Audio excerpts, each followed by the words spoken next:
చంద్ర గారిని కలిసినప్పుడు అడిగాను ఆయన సలహా ఏంటి నాకని. ఆయన ఒక మాట అన్నారు అధ్యక్ష, ఇప్పుడు కంపెనీస్ అందరు కూడా $5 బిలియన్, $10 బిలియన్, $15 బిలియన్ పెట్టుబడి పెడుతున్నారు. ఒక నెల డిలే అయినా, ఒక 3 నెలలు డిలే అయినా మా బిజినెస్ ప్లాన్ మొత్తం తారుమారు అవుతుంది. So speed of doing business మీద మీరు డెలివర్ చేయండి, తప్పనిసరిగా అందరూ ఆంధ్ర రాష్ట్రానికి వస్తారు అని చాలా స్పష్టంగా ఆయన కూడా నాకు చెప్తాం జరిగింది అధ్యక్ష. తప్పనిసరిగా ఈజ్ ఆఫ్ డూయింగ్ బిజినెస్ కాదు, స్పీడ్ ఆఫ్ డూయింగ్ బిజినెస్ మీద మేము ఫోకస్ చేస్తున్నాం అధ్యక్ష.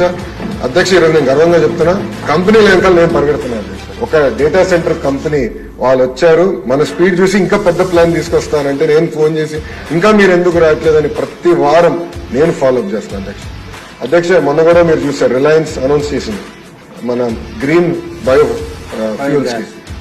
దాని గురించి అధ్యక్ష నేను వాళ్ళకి ఫోన్ చేసి కంగ్రాచులేషన్స్, ఈ రోజు ఎంఓయూ అయిపోయింది, 500 మీరు ఎప్పటికల్లా పూర్తి చేస్తాను తిప్పి వాళ్ళు నాకు చెప్పింది ఏంటంటే ఆంధ్ర రాష్ట్రం ఇంత ఫాస్ట్ గా మూవ్ అవుతుందని మేము ఊహించలేదు. 500 కాదు 700 సెంటర్లు మేము ఆంధ్ర రాష్ట్రంలో పెడతామని తిప్పి నాకు హామీ ఇస్తాను. సో భారతదేశం మొత్తం ఈ రోజు ఆంధ్ర రాష్ట్ర వైపు చూస్తుంది, ప్రపంచం మొత్తం ఆంధ్ర రాష్ట్ర వైపు చూస్తుంది. తప్పనిసరిగా స్పీడ్ ఆఫ్ డూయింగ్ బిజినెస్ ద్వారా మనం డెలివర్ చేస్తాం అధ్యక్ష.